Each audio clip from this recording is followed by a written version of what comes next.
Thank you very much, everyone. And I'd like to start by saying that our country is doing very well. Things are, as you can see, doing quite well. Please sit down.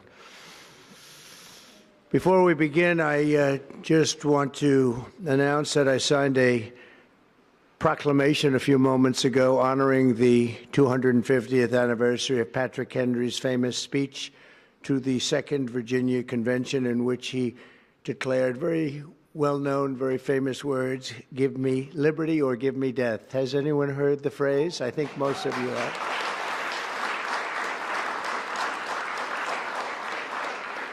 And moments ago, I also signed an executive order to dramatically increase production of critical minerals and rare earths. It's a big thing in this country, and as you know, we're also signing agreements in various locations to unlock rare earths and minerals and lots of other things all over the world, but in particular Ukraine. We're doing very well with regard to Ukraine and Russia.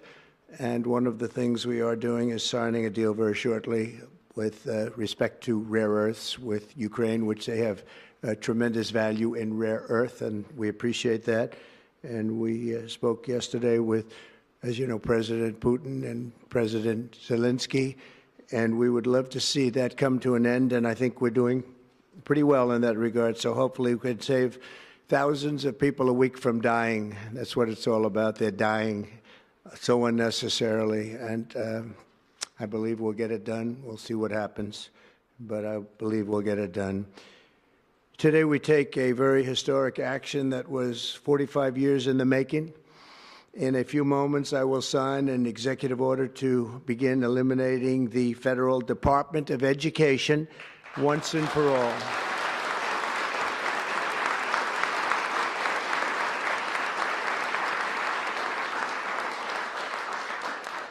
And it sounds strange, doesn't it? Department of Education, we're going to eliminate it. And everybody knows it's right.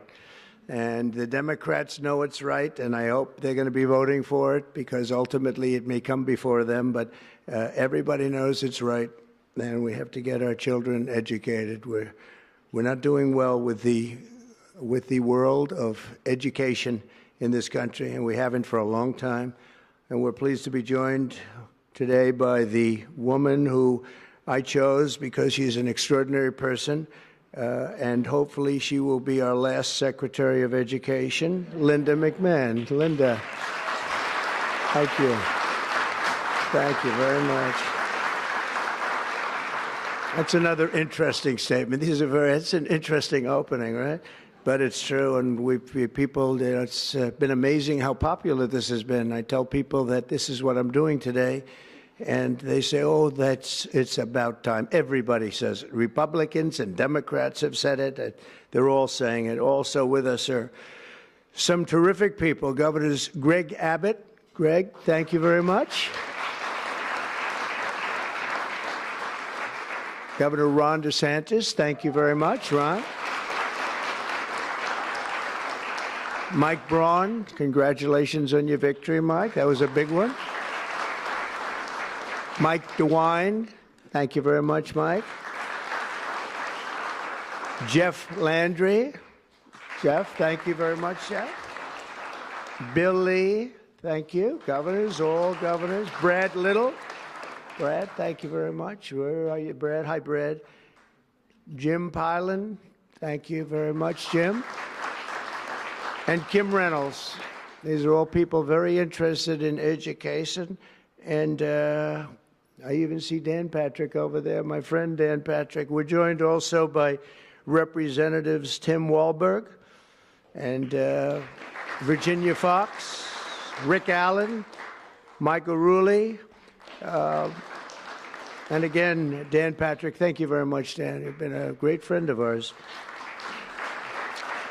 And State Attorneys General Ken Paxton. Ken, I see you there. Andrew Bailey. Andrew, what a job you've done, Andrew. You have some good cases going. You've done a great job. Thank you very much. And co-founder of Moms for Liberty, Tiffany Justice. She's been a hard worker. Thank you. Thank you, Tiffany.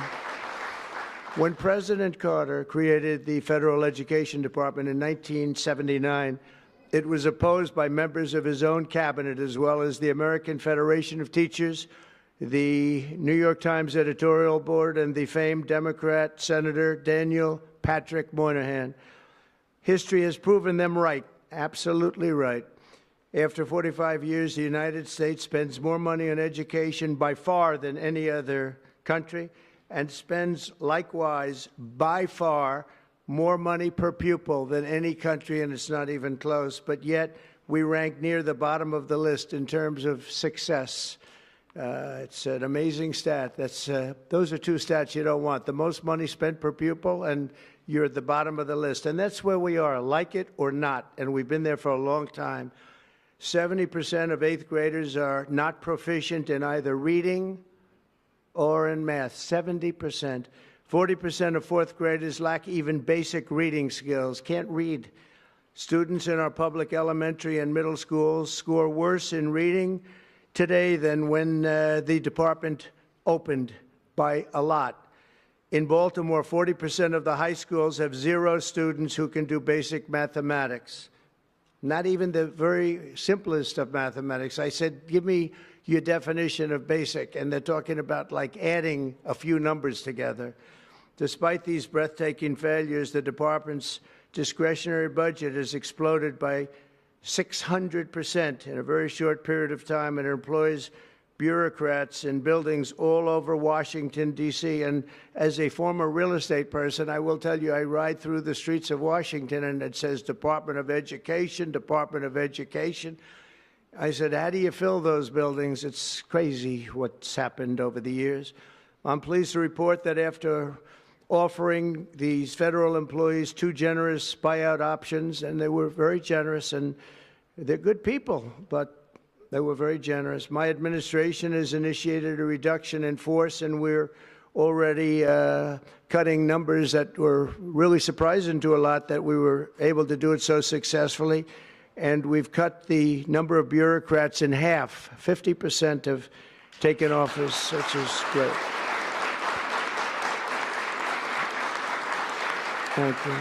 Under the action I'm taking today, a small handful of Democrats and others that we have employed for a long time, and there are some Republicans, but not too many, I have to be honest with you.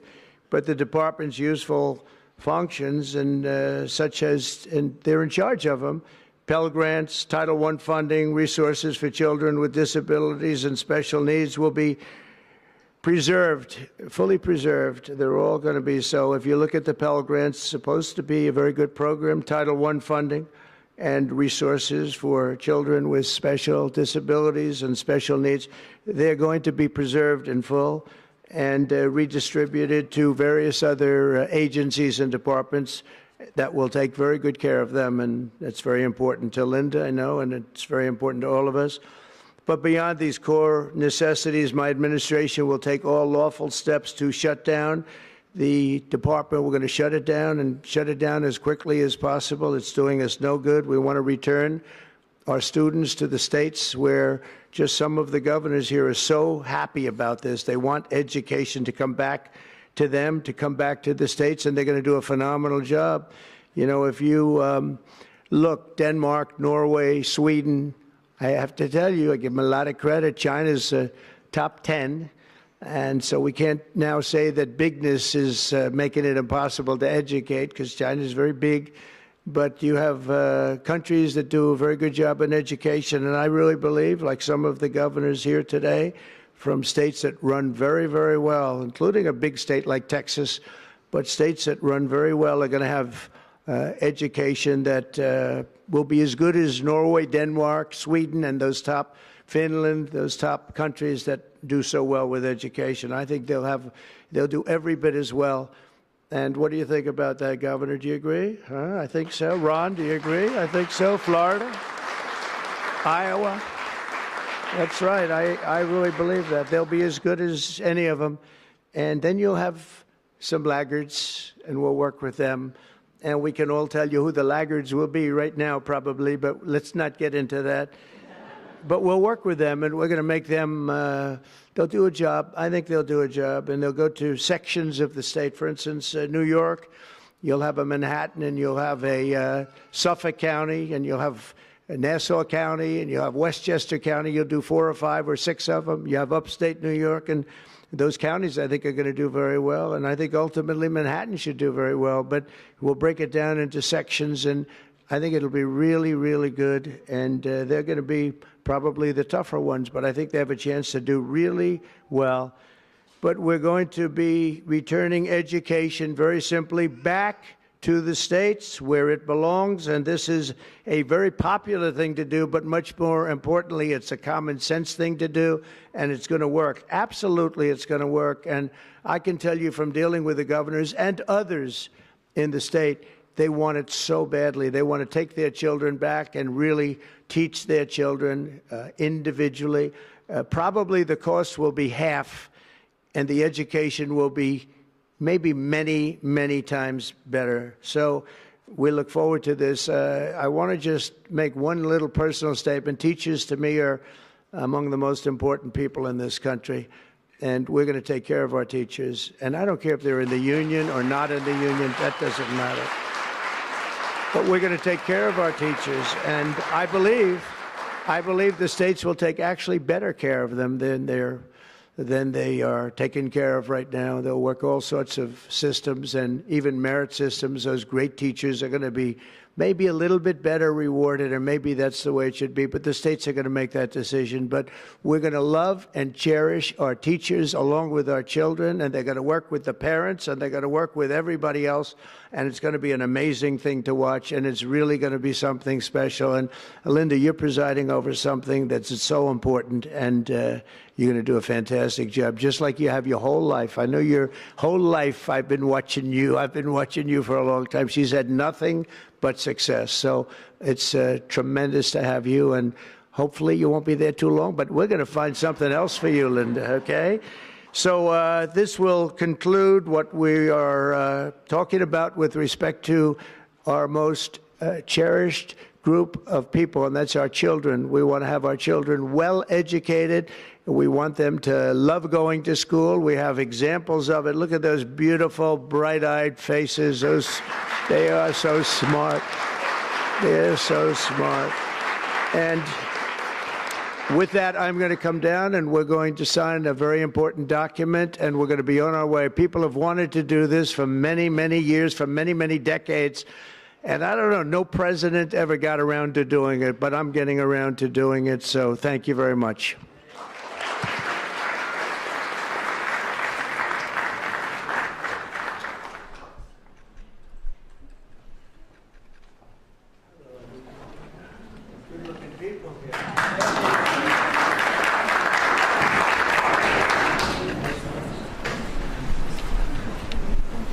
Should I do this?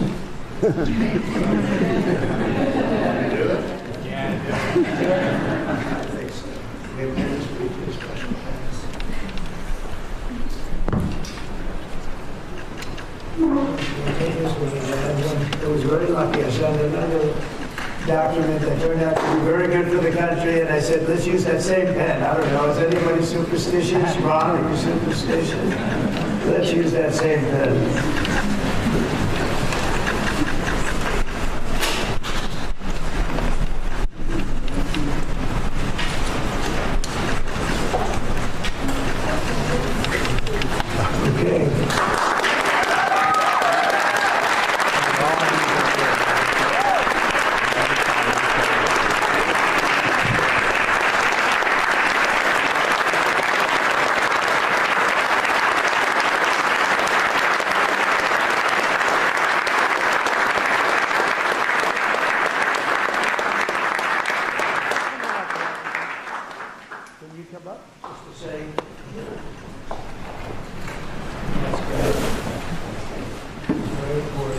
Big factory here.